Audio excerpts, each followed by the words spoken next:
पे काम करता था। मेरी कौम के उलमा ने, लोगों ने मेरी जिंदगी आजाद कर दी। क्या मियाँ गाने लिख रहे हैं और नोहे भी लिख रहे हैं, इमाम ज़माना को क्या मुंह दिखाएंगे।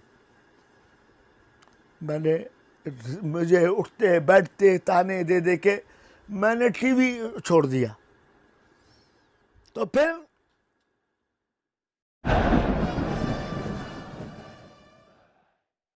बिस्मिल्लाहिर्रहमानिर्रहीम। लोग ये कहते हैं कि रेहान आज़मी जहाज़ों में घूम रहा है, बड़ा पैसा होगा इसके पास। भाई मसला ये है, जो मुझे बुला रहा है, अगर उसने टैक्सी का किराया दे दिया है तो उसके अलावा 50,000 से ज़्यादा नोहे लिखने वाला, 10,000 से ज़्यादा मनकबत लिखने वाला, 5,000 से ज़्यादा सलाम लिखने वाला, वो उसके लिए नदीम सरवर, हसन सादिक, रज़ा अब्बास ज़ैदी और रिजवान ज़ैदी, फला फला फला फला, या गली का कोई बच्चा गाजी अब्बास के अलम पर हाथ रख के कह दे कि रेहान आज़मी ने किसी से 2 पैसे लिए। 50,000 नौहों का आपने कभी कुछ नहीं लिया। मैं कह तो रहा हूं कि गाजी अब्बास के अलम पर हाथ रख के कह दो किसी को भी। और वो बात दीगरे है कि किसी ने सालगिरह में, शादी ब्याह में कोई लिफाफा दे दिया हो, उससे मैं इनकारी नहीं हूं। या मेरे लिफाफे पर नियाज़ हुसैन लिखकर किसी ने 10 रुपए दे दिए हों तो उसका इनकारी हूं नहीं मैं, मेरे सर पे है वो नियाज़ हुसैन। उससे हट के आप से फिर कह रहा हूं, किसी ने शादी ब्याह सालगिरह में अगर इन्वेलप दे दिया हो तो शायद मैंने भी कुछ किया होगा। नदीम सरवर जैसे आदमी ने जब उनकी शादी हो रही थी तो उन्होंने कहा एक दिन कि यार मेरी शादी में रेहान आज़मी ने 4,000 रुपए दिए थे।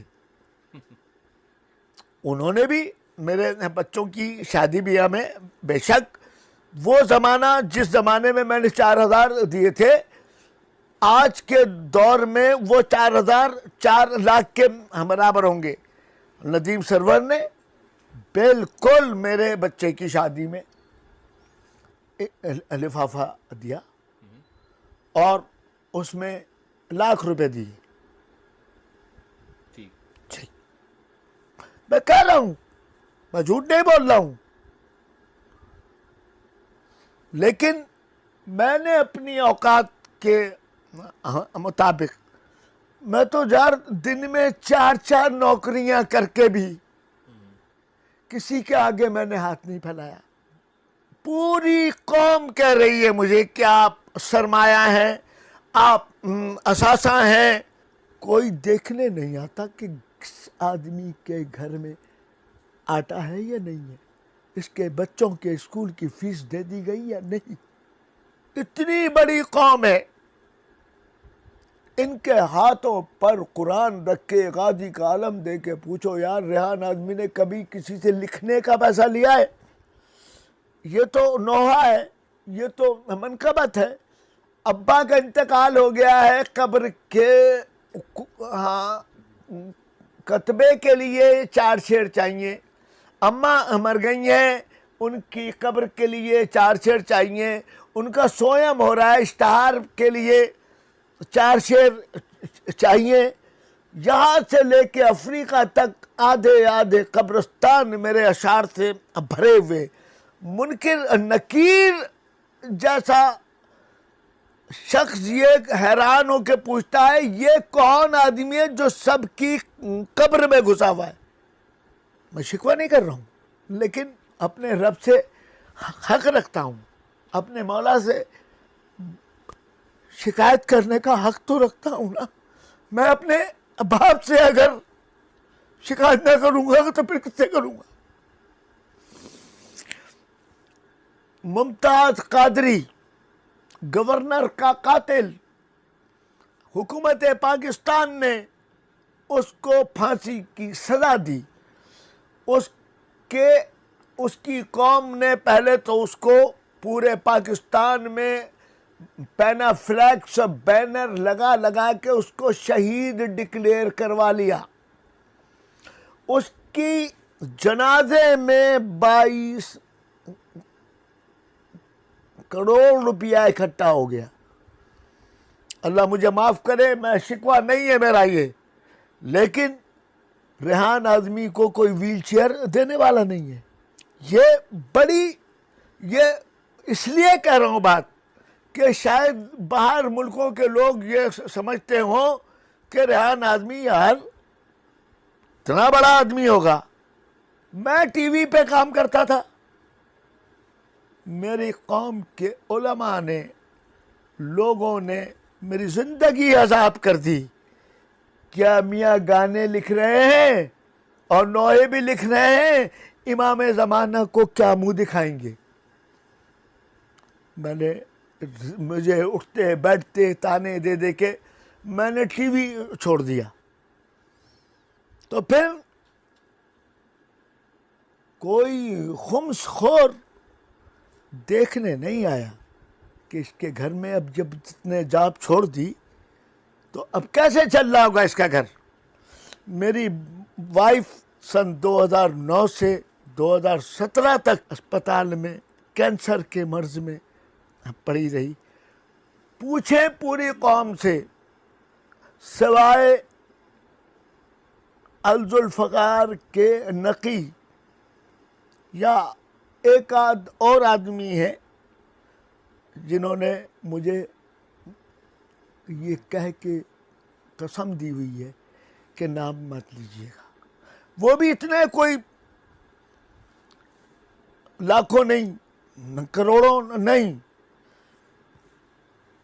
ज़ियाउद्दीन हॉस्पिटल में सन 2009 से एक इंजेक्शन जहाँ 15,000 से कम का नहीं था, सन 2009 से और 2017 तक। और फिर मेरा बच्चा सलमान आज़मी 17 दिन में सिर्फ वेंटिलेटर के 17 लाख रुपए आगा खान, जाए पूछे आगा खान के रिकॉर्ड से, ये खाली वेंट के।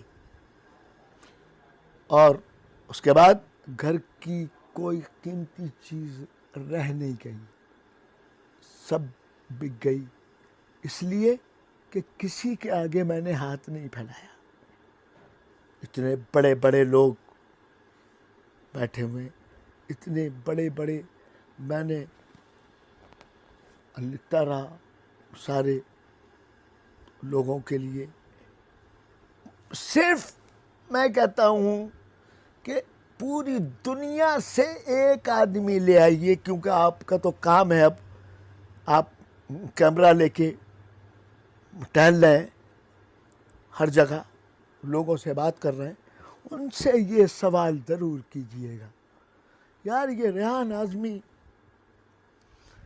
आज मैं नाम लेने से गुरेज करूँगा, यूट्यूब से लोगों को 5-5 करोड़ रुपए, 2.5 करोड़ रुपए मिल रहे हैं। इनसे पूछिए कि आप मौला को हाजिर नाजिर जान के बताइए कि इतने पैसे मिल रहे हैं या नहीं। और इसमें से आपने रेहान आज़मी को कभी देने की कोशिश की, जबकि उसने तो हमेशा कहा नहीं चाहिए मुझे। और ये YouTube पे आपके लिखे हुए नोहे जी, अपलोड करते हैं, जी, उससे जो रॉयल्टी जी, मिलती जी। है, आपको कुछ नहीं मिला उसका? मौला की कसम खा के कह रहा हूँ, एक सिंगल टेडी पैसा मेरे लिए हराम है। रेहान भाई, वो भी बताइएगा कि आप गुज़िश्ता दिनों कनाडा गए थे, जी। वहाँ बड़ा शदीद बीमार पड़ गए जी। थे, हॉस्पिटल का बिल इतना था कि आप नहीं पे कर सकते थे, क्या गुजरी आप? हाँ, वो ये है कि मुझे एक साहब ने ये तरीक़ा समझा दिया था जब मैं जाता हूँ कहीं बैरून मुल्क सफ़र पर, तो एयरलाइन से इंश्योरेंस कराता हूँ $150 की, $200 की। वो मेरे काम आती है वहाँ। आप हॉस्पिटल में थे, बड़ा आपकी बीमारी हुई और बड़ी सीरियस बीमारी जी थी। जी, डॉक्टर ने कह दिया था कि 85% डेथ है आपकी। पाकम बदन, डॉक्टर्स ने बड़ी बात कह दी थी और आपको मौला ने फिर एक दफा सेहत दी, जिंदगी दी। मैंने कभी इस चीज़ का पैसा लिया ही नहीं। लोग देना भी चाहते हैं, ये नहीं है। मैंने कहा देखिए, आप मुझे वहाँ से लंदन से एक साहब आए, वो लाडेक उनकी बच्ची नोहा पढ़ती है, तो वो आए मेरे पास, उन्होंने नोहा लिखवाया और उसके बाद उन्होंने मुझे कुछ लिफाफा देना चाहा पॉन्ड्स में। मैंने कहा लाडक साहब, ये पैसे अगर आप मुझसे नोहा लिखवाने से पहले दे देते तो शायद मैं वसूल कर ले लेता। अब मैंने नोहा लिखने के बाद ये हदिया हो जाएगा और मैं इतना सस्ता नहीं बेचूंगा ज़िक्र हुसैन। क्या खूबसूरत बात कही आपने जी।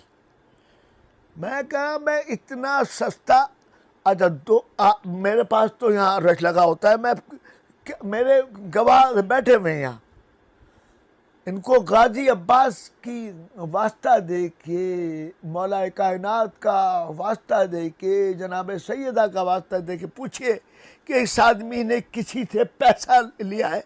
लोग अक्सर सिगरेट, जब मैं पीता था, अब तो नहीं पीता, सिगरेट लेके आ जाते थे फलाना, मैं कहते थे ये उठाओ और आइंदा अगर ये किया तो मेरे पास आना नहीं।